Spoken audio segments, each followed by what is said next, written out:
Bismillahirrahmanirrahim. Halo WhatsApp guys. Assalamualaikum warahmatullahi wabarakatuh. Welcome back to my channel di Analisa Technical Smart Money Concept. Oke, hari ini hari Selasa ya, tanggal 1 Oktober 2024. Saya akan kembali share analisa di XAUUSD atau di gold ya. Oke, tidak usah berlama-lama. Kita langsung saja ke time frame monthly dulu ya. Oke, teman-teman, sebelum kita lanjutkan analisanya, saya akan infokan bahwasanya nanti di bulan November kita akan buka kelas lagi ya, di kelas terakhir tahun ini ya. Kelas mengenai analisa teknikal menggunakan strategi atau metode Smart Money Concept, yang berisi dari analisa teknikal secara mandiri, kemudian market structure yang advance, kemudian yang hal-hal yang penting ya, mentorship untuk para trader pemula. Silahkan yang tertarik, kita akan buka open, terbatas hanya 10 orang. Silahkan yang tertarik segera daftar atau kontak admin ya di WA yang tertera di brosur ya. Oke, kita lanjutkan analisanya. Terima kasih. Di time frame monthly kemarin di bulan September itu bullish, kelihatan sangat kencang banget, volume bullishnya sangat impulsif, bergerak kemarin di bulan September itu total sekitar 210 dolar per troy ounce ya kenaikannya, menjadikan all time high baru, yang terbaru itu di 2685.41 ya. Kebetulan saya pakai providernya FXCM. Di low-nya, sedangkan low-nya di 2471, lalu open untuk monthly-nya di 2502.32, lalu close-nya di 2634.65. Nah, oke. Secara monthly seperti itu ya. Ini sangat pergerakannya masih impulsif ya, belum terlihat adanya tanda-tanda koreksi atau retrace di monthly ya. Kemudian kita ke weekly ya. Kalau weekly kan kemarin sudah close di hari Jumat kemarin, sedangkan weekly di minggu ini masih berjalan ya. Jadi membuat untuk weekly-nya masih berada di dalam inside bar di minggu kemarin ya. Kemudian kita beralih ke time frame di daily. Oke, sebelumnya jangan lupa subscribe, like bila menyukai video ini teman-teman. Silahkan komen, kemudian share ke semua sosial media teman-teman, lalu nyalakan loncengnya agar mendapatkan update video terbaru dari kami. Nah, oke, di daily kemarin itu bearish ya, bearish. Setelah muncul candle bearish di hari Jumat, kemudian dilanjutkan di hari Senin kemarin juga bearish, itu sebesar 400 pips ya, atau sekitar 40 dolar per troy ounce penurunannya. Nah, ini sudah berhasil keluar dari inside bar di hari setelah. Di hari Rabu itu ada Gravestone Doji, kemudian hari Kamisnya ini juga ada rejection, kemudian ada bearish, kemudian bearish engulfing ya. Nah, hari ini apakah berhasil melakukan retrace ya ke arah, misalkan kalau kita tarik ya di hari kemarin itu kita ambil dari high dan low-nya itu. Nah, itu ada kemungkinan retrace itu di area minimal di 50% itu di 2645, atau di optimum trend itu antara 2657 sampai 2654 ya. Nah, itu untuk retrace atau kenaikannya di, kalau misalkan ini akan melakukan retrace ke atas ya. Nah, coba kita cek di time frame yang lebih kecil ya, di 4 jam. Di 4 jam kemarin kita sudah mapping ya, di hari Senin itu terakhir bullish itu ada di, sebentar kita urutkan dulu ya. Ini di sini menjadi inducement ya. Ini inducement di H4. Kemudian ini menjadi break of structure. Lalu kemudian ada struktur lagi di sini, kita kemarin baca sebagai inducement ya, kecil, hampir terlewat kemarin tuh. Kemudian di sini menjadi break of structure ya. Di sini menjadi break of structure. Ini bos, kita tandain dulu di H4. Nah, kemudian sudah ambil pullback ya. Ini inducementnya ada di situ. Kemudian sekarang berada di area sudah ada trading range. Coba kita tarik, ada di area diskon. Nah, saya dapat momentum buy, ini lagi entry buy. Kemudian target nggak nyampe bikin bos ini sih, saya mungkin akan retrace di H1, akan cari retracement karena di H1 nya itu bearish. Cuman di H4 nya ini juga apa ya, coba kita lihat H4 ini kan trading range nya biasanya kan lebar-lebar, ini termasuk untuk H4 nya ini juga agak lumayan kecil nih.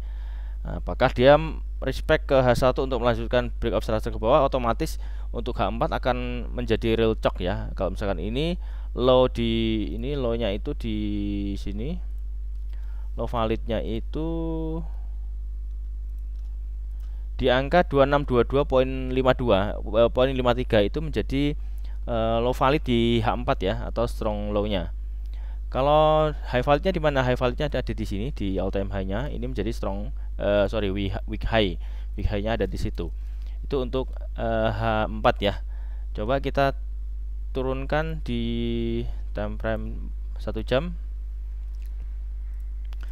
Di 1 jam kemarin udah ada struktur change of character ya. Kita ingatkan kembali di sini biar teman-teman yang baru melihat video ini biar bisa mengikuti ya.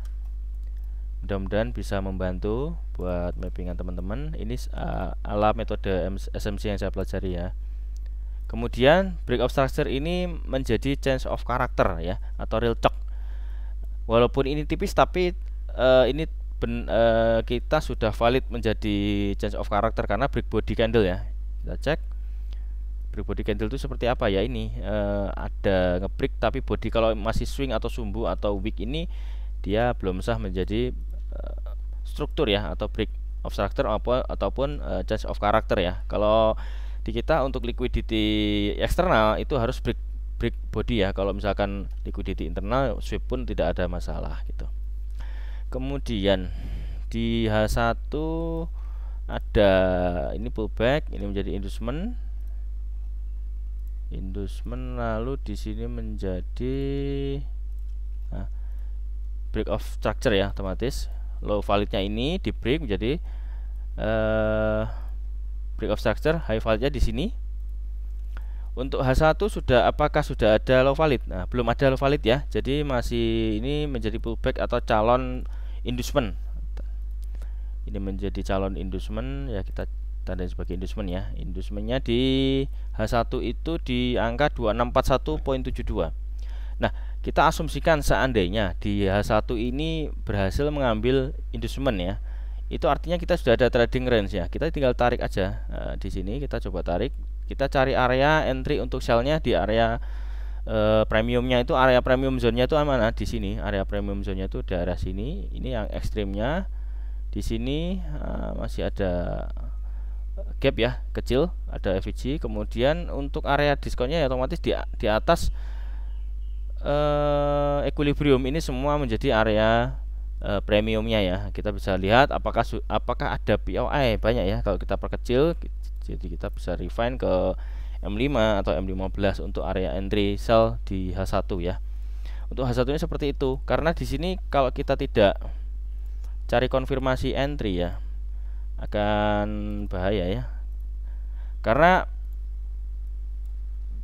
tadi kita sudah tandain ya, harga ini berangkat dari demand H4 ya. H4 itu arahnya buy. Nah, kalau kita mau nge-sell artinya secara H1 itu bearish tapi secara H4 masih bullish gitu. Kalau di sini ada konfirmasi untuk entry ya silahkan untuk sell. Jadi kemungkinan kalau saya melihat sebagai trading plan itu dia misalkan ngambil inducement dulu, naik, mungkin ada pattern begini, ada shoulders atau down. Nah, itu nanti akan mencari liquidity eksternal di sekitar 2624 ini ya untuk di H1. Apakah berhasil atau cuma sampai sini? Nah, dari SND-nya ada di sini kembali lagi karena kita berangkat dari H4 gitu ya. coba kita cek ya, kita tandain untuk areanya mana. Ini area di area nanti kalau seandainya ini berhasil inducement dulu ya, ambil inducement nanti bisa jadikan area buy. Tapi kalau misalkan dari inducement langsung menuju area supply ya, area ini antara 2665 sampai 2655 itu menjadi area POI atau area sell kita ya. Kita pantau area pantau sell kita di situ. Coba kita cek di news ya, ada apa di news hari ini. Oke, kita sudah ada di news ya. Hari ini hari Selasa tanggal 1 Oktober 2024. Nanti jam 1 siang ya, sekitar jam 12.55 itu ada pidatonya Jerome Powell ya, The Fed.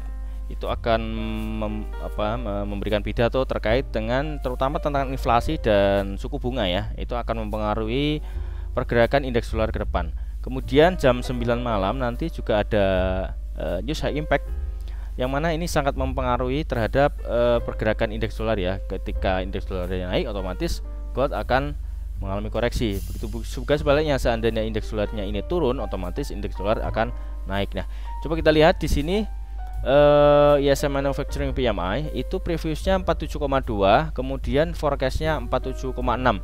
Nah, manakala actualnya ini sama atau lebih besar daripada forecastnya, otomatis untuk indeks dolar akan mengalami kenaikan ya. Akan tapi kalau misalkan dia lebih kecil actualnya daripada forecastnya, otomatis dia akan menjadi bad news untuk USD ya. Kemudian di jam yang sama ada job opening ya, job opening itu previousnya 7.67, kemudian forecastnya 7.64 ya. Ada kemungkinan ada penurunan ya, jadi ini mungkin ada mix ya, yang satu good news, yang satu ada bad news ya. Nah, ini akan menjadi mix. Kita coba lihat, pantau apakah nanti malam jam 9 itu pergerakan indeks dolar akan mempengaruhi terhadap gold ya, atau pada di beberapa hari terakhir ada berita mengenai memanasnya kembali